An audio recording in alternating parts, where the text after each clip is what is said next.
오스트리아 빈 출신의 정신과 의사였던 빅터 프랭클이라는 사람이 있습니다. 그분이 세계 2차 세계대전 중에 가장 참혹했던 아우슈비츠 수용소에서 경험했던 것을 바탕으로 의미요법이라는 정신치료 방법을 개발했습니다. 그가 경험하고 관찰하고 느꼈던 그 모든 것들을 죽음의 수용소라고 하는 책에서 잘 묘사하고 있습니다. 거기에 보면 사람에게 고난과 역경이 올 때 영양가가 없는 음식, 또 쇠약해져가는 몸, 간수들의 어떤 횡포, 또 정신적인 압박과 스트레스, 그것이 의지를 약화시키기는 하지만 그것들이 고난과 역경에 굴복하는 결정적인 요인은 아니다, 이렇게 얘기를 하고 있어요. 이 환경보다 더 중요한 이유가 있는데 그것은 무엇인가 하면 이 지옥 같은 환경과 상황 속에서도 내가 살아야 할 이유를 스스로 찾는 사람, 또 자기의 삶에 확고한 의미를 갖고 있는 사람, 끔찍한 상황 속에서도 지금 내가 뭘 해야 될지 아는 사람, 그 사람들은 모두 살아남았다, 이렇게 이야기를 하고 있어요. 근데 반대로 나는 살아야 할 이유가 없어, 나는 끝났어, 삶의 의미가 없어, 이런 사람들은 이제 곧 죽겠지 하는 생각에 죽어야겠다는 결론을 내리게 됩니다. 그리고 그것은 자이든 타이든 인생을 마감하게 되는 결정적 요인이 되었다, 이렇게 이야기를 하고 있어요. 여러분, 우리가 살아갈 때 삶의 의미와 본질을 찾지 못하고 살아가는 것, 그것만큼 힘들고 고단한 인생은 없다고 할 수 있습니다. 어쩌면 삶의 의미를 찾지 못하고 살아가면 자신뿐만 아니라 다른 사람에게도, 주변 사람에게도 큰 어려움을 주게 되는 것입니다. 그러니까 축복의 의미를 모르는 사람이 참된 복을 누리며 살 수 없는 것과 같습니다.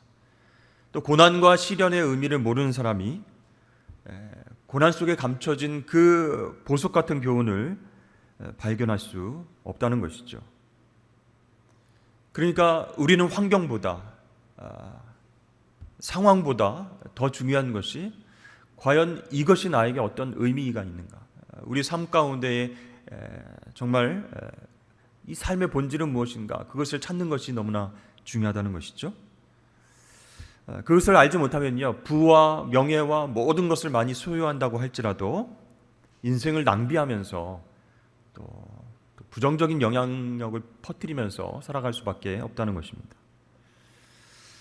여러분, 이렇게 우리의 삶의 의미가 참 중요합니다. 축복과 고난의 의미, 과연 무엇일까? 환경보다는 그 의미를 해석하고 정말 가치 있는 것에 우리 모든 것을 쏟을 수 있는 인생이 값진 인생이다 할 수 있는 것이죠. 오늘 본문 말씀 보니까 하나님께서 여호수아에게 명령을 하시는데 이스라엘 백성들을 위해서 도피성을 만들어라 명령하셨어요. 하나님이 그동안 이스라엘 백성들에게 명령하신 것을 살펴보면 여호수아서에서요, 첫 번째 가나안을 정복하라 말씀하셨고, 또 정복한 땅을 분배하라 말씀하셨습니다. 그리고 오늘 도피성을 만들라 이렇게 명령을 하십니다. 그런데 그 시점이 조금 이해가 안 가는 것이죠. 이제 가나안 정복 전쟁은 끝났습니다. 마무리됐습니다.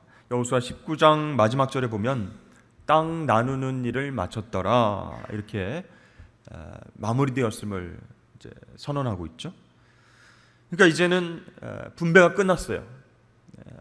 어떤 삶을 살면 됩니까? 가나안 땅에서 하나님 주시는 평화와 축복을 누리는 것만 남은 것으로 생각이 되어집니다.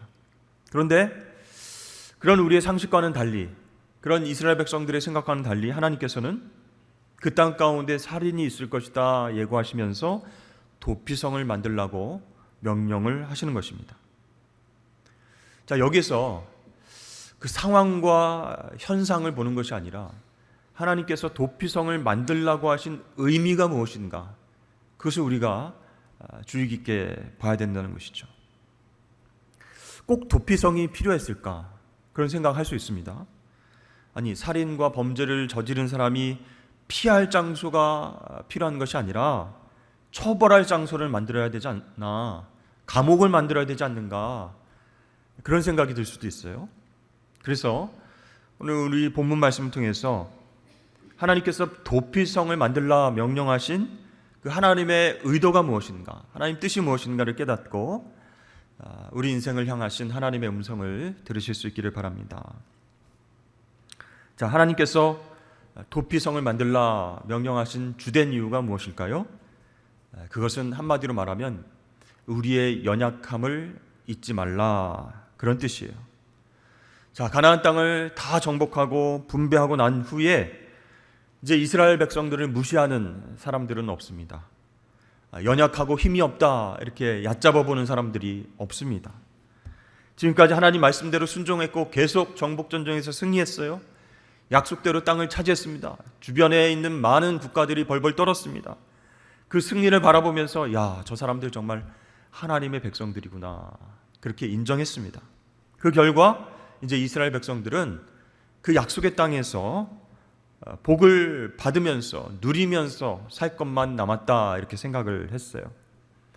나름대로 자부심을 가질 수 있습니다. 승리를 축하해도 됩니다. 이제 하나님께서 약속하신 그 가나안 땅에서 행복하게 사는 일만 남았다. 불행 끝 행복 시작, 전쟁 끝 누림 시작, 뭐 이렇게 생각을 할 수 있었죠. 그러나 하나님 생각은 달랐다는 것이에요. 자, 이스라엘 백성들이 현실적으로 전쟁에서 승리한 것은 맞습니다. 그렇지만 여전히 넘어지고 연약해서 흔들리기 쉬운 존재다, 이렇게 하나님이 말씀하시는 거예요.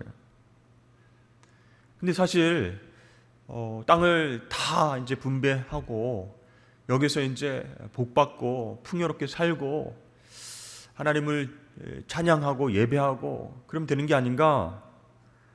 하나님께서 그 축제 분위기 속에 찬물을 확 끼얹는 것 같은 그런 느낌이 드는 거예요. 너희들 도피성을 만들어라. 승리의 축배를 드는 대신에 연약한 자, 실수한 자, 그 사람들을 위해서 피할 장소를 만들라, 이렇게 말씀하고 계세요. 자, 그렇다면 여러분, 하나님 명령하신 그 도피성 어떤 곳일까요? 3절 말씀을 보니까 그냥 살인한 사람이 아니고 부지 중에 실수로 사람을 죽인 자를 그리로 도망하게 하라. 이는 너희를 위해 피의 보복자를 피할 곳이니라, 이렇게 말씀합니다. 부지 중에라는 말은 원어를 찾아보니까 과실로, 실수로, 알지 못한 채, 그런 뜻이에요.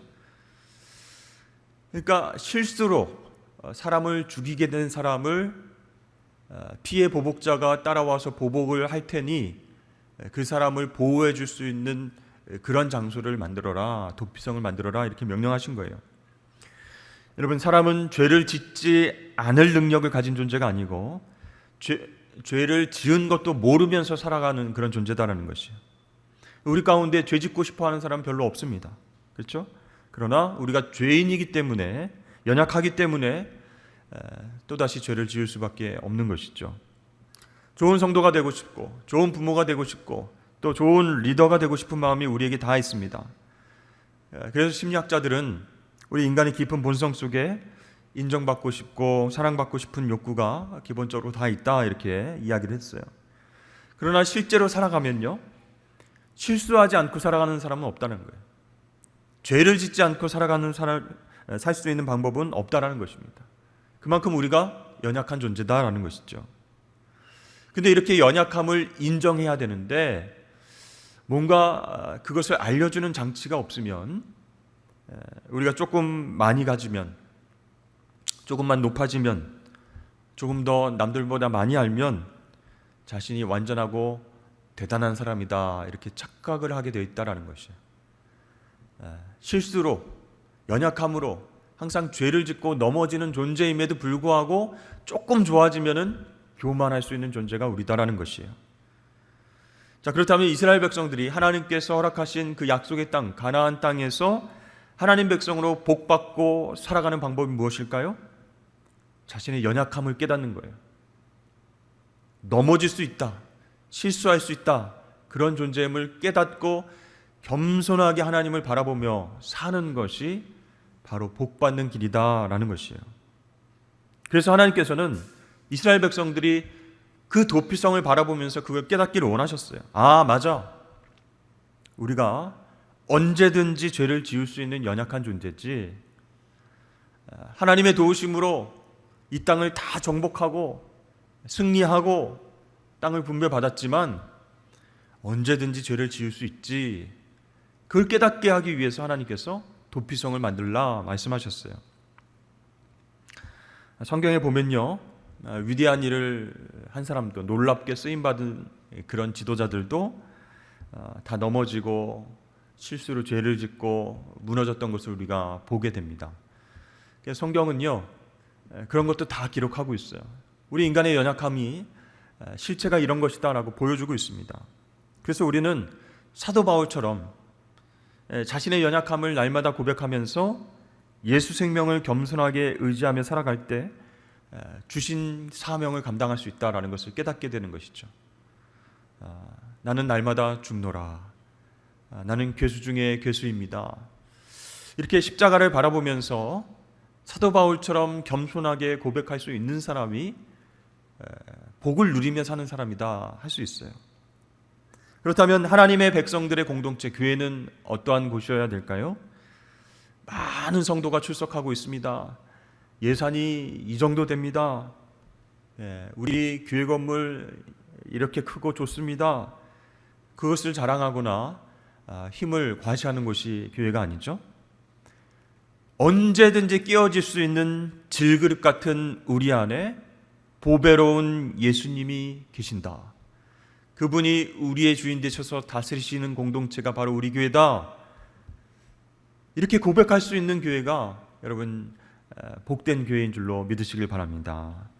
그래서 온전케 하시는 예수님 바라보는 예배가 있어야 되고요, 온전케 하시는 우리를 통해서 선교하고 또 섬기고 교제하는 공동체가 우리 교회다. 그것을 믿는 사람들이 있어야 된다는 것이에요. 그럴 때 교회가 참된 교회로서의 의미를 되찾게 되는 거예요. 교회의 정체성을 잃지 않는 것이에요. 하나님께서 교회를 세워주신 그 의미와 뜻을 항상 기억하면서 사명을 감당하는 교회가 된다라는 것이죠. 그런 의미에서 볼 때 하나님이 약속하신 가나안 땅에서 누리게 되는 진정한 축복이 무엇인가요? 먹을 것, 입을 것, 사는 곳, 모든 것이 풍요롭고 아무런 문제도 없는 것, 그게 축복이 아니라는 것이에요. 날마다 순간순간마다 자신의 연약함을 인정하고 하나님을 의지하며 사는 삶, 겸손하게 하나님 붙잡는 삶, 그것이 여러분 진정한 축복인 줄로 믿으시길 바랍니다. 그래서 하나님은 도피성을 통해서 이 하나님의 백성들이 어떤 삶의 자세를 갖고 살아가야 되는지 가르쳐 주신 것이죠. 구체적으로 어떤 것이 있을까요? 첫 번째, 하나님은 피의 보복자로 살지 말라 우리에게 말씀을 하시는 거예요. 5절 말씀 보니까 피의 보복자가 그의 뒤를 따라온다 할지라도 그들은 그 살인자를 그의 손에 내주지 말지니 이는 본래 미워함이 없이 부지 중에 그의 이웃을 죽였습니다. 어떤 사람이 부지 중에 실수로 성숙하지 못해서 말하고 행동했어요. 그것으로 인해서 나와 내 가족과 상황들이 좀 어려워졌습니다. 상처를 받았습니다. 그러면 상황과 환경을 고려하지 않고 나중에 꼭 갚아줘야지, 내가 몇 배로 그 사람에게 상처를 줄 거야, 그런 마음이 생기게 된다는 것이죠. 근데 하나님께서는 그러한 상황 가운데서 도피성으로 피한 사람을 피의 보복자에게 내주지 말라 이렇게 말씀하셨어요. 하나님, 실수로 죄를 짓고 상처를 주면 벌을 받아야죠. 왜 보호해주고 보복자에게 문 열어주지 말라고 하십니까? 불공평한 거 아닙니까? 근데 여러분, 여기에서 중요한 것은 하나님의 마음을 찾을 수 있어야 된다는 것이죠. 먼저 아무리 나에게 고통과 아픔을 줬다 할지라도 피를 흘리면서 보복하는 것을 하나님 막으시려고 하는 것이에요.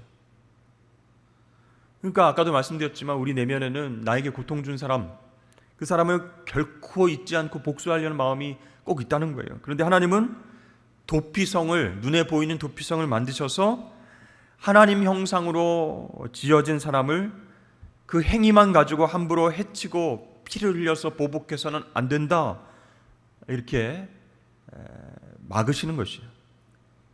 복수는 또 다른 복수를 낳고 상처는 또 다른 상처를 낳기 때문입니다. 여러분, 이것을 끊을 수 있는 방법이 뭐예요? 바로 용서라고 하는 것이에요. 하나님께서는요, 그분의 백성들이 보복하거나 원수 갚는 건 원치 않으시는 거예요. 그 대신 원수 갚는 것은 나에게 있으니 나에게 맡기라 라고 부탁하십니다. 심판은 하나님께 있으니 나에게 그 심판을 맡기고 그를 보호해야 한다, 피해 보복을 막아야 된다 말씀하시는 거예요. 여러분, 하나님께서는 죄로 인해서 마땅히 죽임당할 우리를 용서하시기 위해서 독생자 예수 그리스도를 십자가 위에서 죽이셨어요. 아들을 죽이시면서까지 우리를 다시 살려주시고 용서해 주신 것이에요. 그래서 우리의 삶 속에 다시는 죄로 인한 피 흘림이 없기를 원하셔서 용서해야 된다, 원한과 두려움과 미움의 고리를 끊어야 된다, 그것을 말씀하시고자 도피성을 지으신 것이죠. 사무엘상 25장 말씀에 보면 다윗이 좀 어려움 가운데 처했습니다. 모든 나그네에게 자비를 베푸는 그런 풍습이 있었는데 그때에 그 절기에 나발이라고 하는 그 사람에게 부하를 보내서 지금 먹을 것이 없으니 우리를 좀 도와달라, 이렇게 도움을 구합니다. 근데 이 나발이요, 좀 자기가 갖고 있다고 이렇게 생색을 내면서 도와주지도 않으면서 갖은 모욕과 또 예전에 다윗이 베풀었던 은혜까지도 무시하면서 멸시했어요. 그러니까 화가 막 머리끝까지 났어요. 다윗이 안 되겠다, 이 나발의 집 전체를 내가 전멸시키겠다. 군사들과 함께 쳐들어왔을 때 누구를 만납니까? 나발의 부인 아비가일을 만납니다. 이 아비가일이 다윗에게 이렇게 설득을 합니다. 내 주께서 무지한 피를 흘리셨다든지 내 주께서 친히 보복하셨다든지 함으로 말미암아 슬퍼하실 것도 없고 내 주의 마음에 걸리는 것도 없으시리니 다만 여호와께서 내 주를 후대하실 때에 원하건대 내 주의 여종을 생각하소서. 이 말에 다윗이 크게 깨닫게 됩니다. 그래서 이렇게 대답합니다. 오늘 너를 보내어 나를 영접하게 하신 이스라엘의 하나님 여호와를 찬송할지로다. 또 내 지혜를 칭찬할지며 또 내게 복이 있을지로다. 오늘 내가 피를 흘릴 것과 친히 복수하는 것을 네가 막았느니라. 그러니까 하나님께서 이 지혜로운 여인 아비가일을 통해서 다윗이 감정을 앞세워서 무고한 피를 흘리지 않도록 막으셨다라는 것이죠. 그러니까 다윗이 감정적으로 그렇게 피를 흘리면서 복수하려고 했을 때 하나님 막으셨다라는 것이죠. 훈련시키신 거예요. 그래서 복 있는 지도자로 세워가셨다라는 것입니다. 다윗에게 지혜로운 권면을 한 이 아비가일은 나중에 다윗의 아내가 되어서 평생을 다윗 옆에서 다윗을 섬기는 축복을 누리게 된다는 것이죠. 그렇습니다. 하나님은요, 하나님 백성이 실수했다고 할지라도 무고한 피를 흘리고 서로 원망하고 미워하고 죽이는 것 원치 않으신다는 거예요. 하나님 복수할 만한 정당한 이유가 있습니다. 그렇다 할지라도 그것으로 인해서 우리가 죄 짓기를 원하지 않으시는 거예요. 하나님께 맡기기를 원하시는 거예요.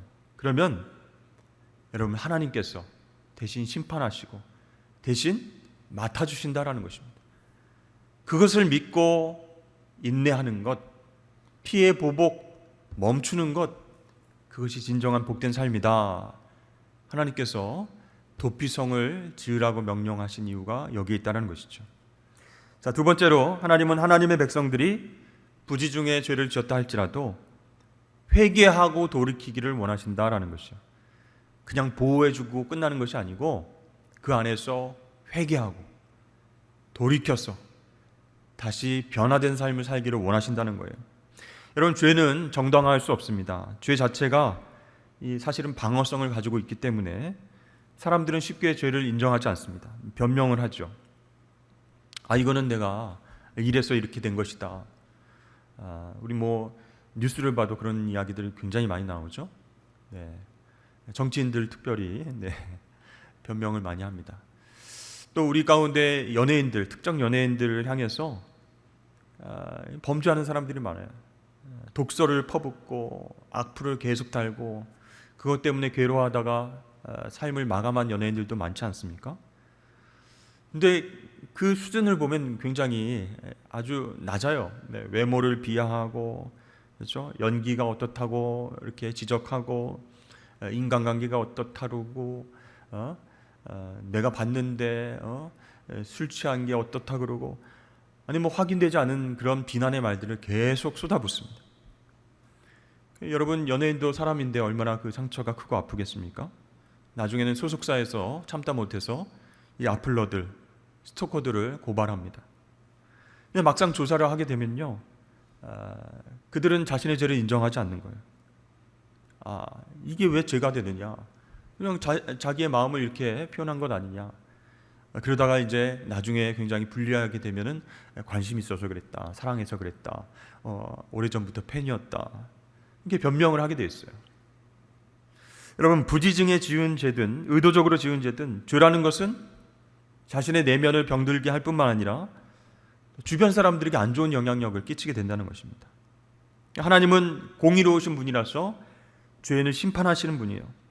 그러나 죄를 지을 수밖에 없는 죄성과 연약함 가진 인간을 다 심판과 멸망에 빠지도록 내버려 두지 않으셨어요. 그래서 예수 그리스도를 이 땅에 보내주시고 십자가 대속의 은혜로 회복시키셔서 다시 일으켜 세우십니다. 여러분, 이 은혜와 사랑을 우리가 어떻게 표현할 수 있겠습니까? 사람들은, 세상은 그렇게 말합니다. 머리카락이 검은 동물은 믿지 말아야 된다. 그렇다고 여러분 노란색으로 염색하지 마시고, 인간은 고쳐서 쓰는 것이 아니다, 이런 얘기들을 많이 해요. 그러나 하나님은 어떻게 말씀하십니까? 우리를 사랑하신다는 당신의 진심을 십자가 위에서 보여주셨어요. 독생자 아들 예수 그리스도를 죽이심으로 보여주셨습니다. 그 예수님을 우리가 바라보면서 사랑을 경험하고 회개하라, 되돌아라, 하나님께서 말씀하시는 거예요. 그리고 정죄하고 복수하려고 하는 사람들에게는 멈춰라, 심판은 해도 내가 하겠다, 이렇게 말씀하시는 거예요. 본문 6절에서 하나님은 이렇게 말씀하십니다. 그 살인자는 그 성읍, 곧 자기가 도망하여 나온 자기 성읍, 자기 집으로 돌아갈지니라, 이렇게 말씀하십니다. 이 도피성이요, 많이 있었습니다. 요단 동편에 3개가 있었고 요단 서편에 또 3개가 있습니다. 6개 모두 하나님께 예배드리고 하나님께 제사의 귀한 사명을 감당하며 사는 그 레위인의 성읍 48개 성읍 중에서 뽑은 것이죠. 3개 이렇게 있습니다. 그래서 죄인 된 사람은요, 그 공동체 안에 들어가서 어떻게 해야 됩니까? 하나님 다시 섬기고 하나님 말씀 앞에 서고 제사드립니다. 그리고 자신의 삶을 회개하면서 온전한 사람으로 훈련받게 된다는 것이요.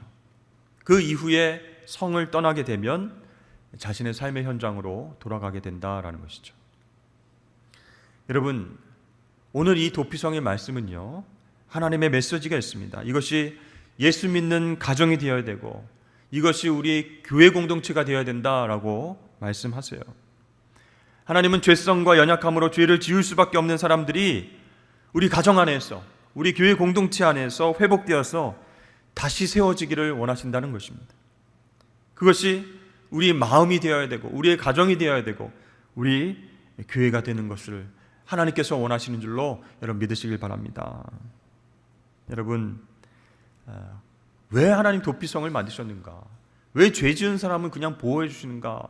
말도 안 된다, 이게 아니고 하나님 명령하신 그 의미를 깊이 되새겨 봐야 되는 거예요.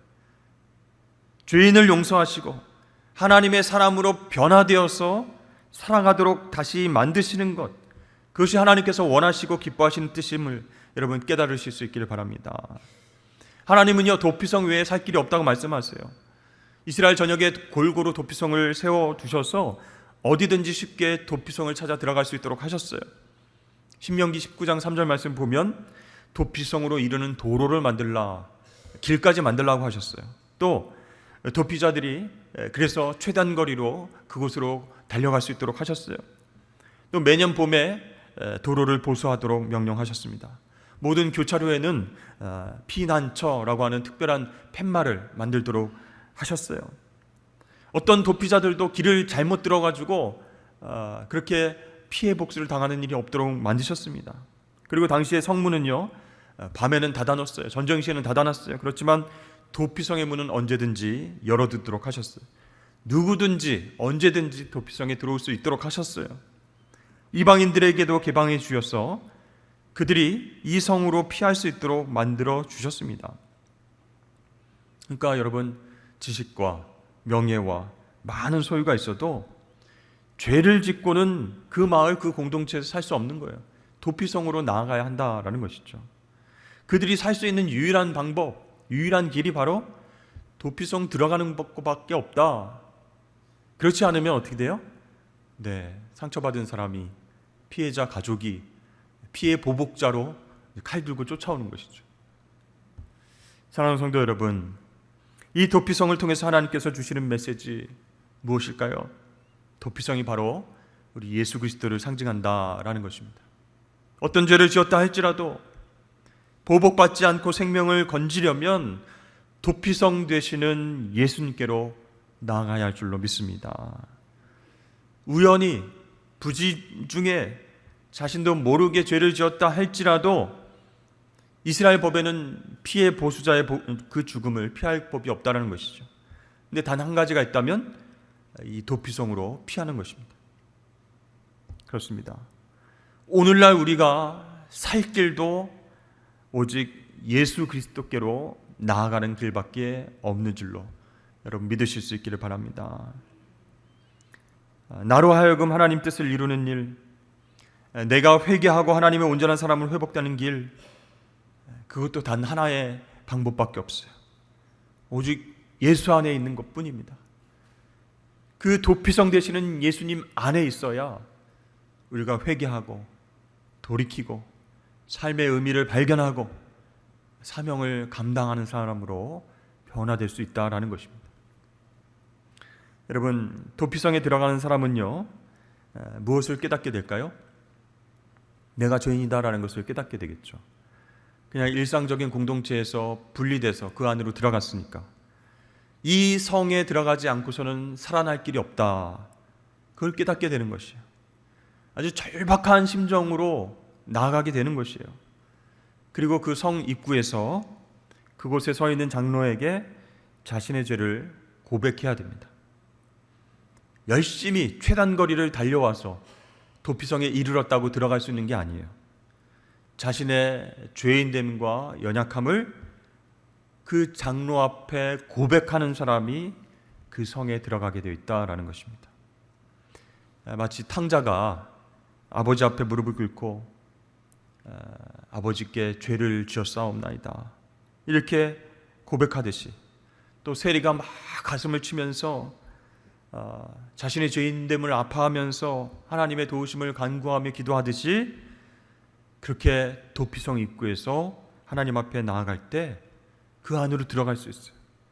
그래야 다시 회복되고 살아날 수 있는 것입니다. 여러분, 우리 중에 죄 짓고 싶습니다, 매일매일 흉측한 죄를 한번 지어보고 싶습니다, 이런 분 한번 손들어 보세요. 없으시죠? 연약하기 때문에 죄를 짓게 되는 것이에요. 또 실수 때문에, 한순간의 실수 때문에 감당할 수 없는 그 결과를 맛보게 되고 가슴 아프게 된다는 것입니다. 그래서 우리가 인생을 살다 보면 피할 곳 없는 절박한 상황 속에 처할 때가 많이 있습니다. 내 힘으로는 어떻게 할 수가 없는 거예요. 그 상황을요. 내 잘못은 아니지만 내가 책임져야 되는 거예요. 갈 곳도 없고 숨을 곳도 없고 답답한 것을 토로할 곳도 없고, 야, 내가 갈 길은 죽음밖에 없나, 우울증에 빠지기도 한다는 것입니다. 그러나 그런 사람에게도 길이 있다라는 것이요. 하나님께서 만드신 도피성 바로 예수 그리스도입니다. 하나님이 우리의 연약함을 잘 알고 계시기 때문에 바로 도피성 되시는 예수 그리스도를 우리에게 허락하신 것이에요.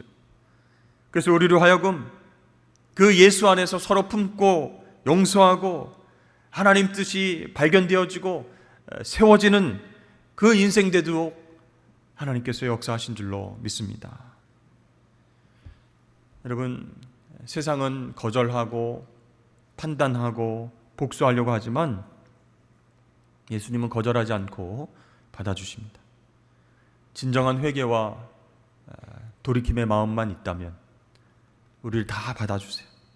은혜 안에 살게 해주시고 회복시켜 주십니다. 부지 중에 죄를 지을 수밖에 없는 저와 여러분들은 하나님의 은혜로 피난처 되신 예수 안에 머물 수 있다라는 것이죠. 여러분, 이것이 기쁜 소식입니다. 이것이 복받는 삶의 모습입니다. 그 피난처 되신 예수님께로 나아가야지 다른 곳으로 피할 수 없다라는 것이에요. 주님 앞으로 나와서 다 여러분 털어놓으십시오. 주님의 말씀을 붙잡고 눈물로 호소하십시오. 주님, 나를 정말 사랑하신다면, 나의 연약함까지도 안아주신다면 나를 변화시켜 주옵소서. 인생의 참된 의미를 깨닫게 하시고 이제는 한눈 팔지 않고 주님 바라보면서 사명 감당하게 해 주옵소서. 이렇게 주님 안에서 기도를 하십시오. 여러분, 하나님께서 주신 귀한 생명입니다.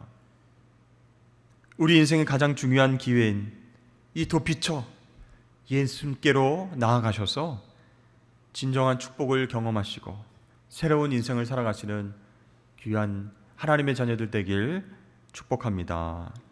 주님 안에만 생명이 있습니다. 도피성 되신 예수님을 통해서 오늘 우리에게 살 길을 열어주시는 그 하나님께 감사하면서 삶의 의미를 깨닫고 살아가실 수 있는 저와 여러분 되시길 주의 이름 축복합니다.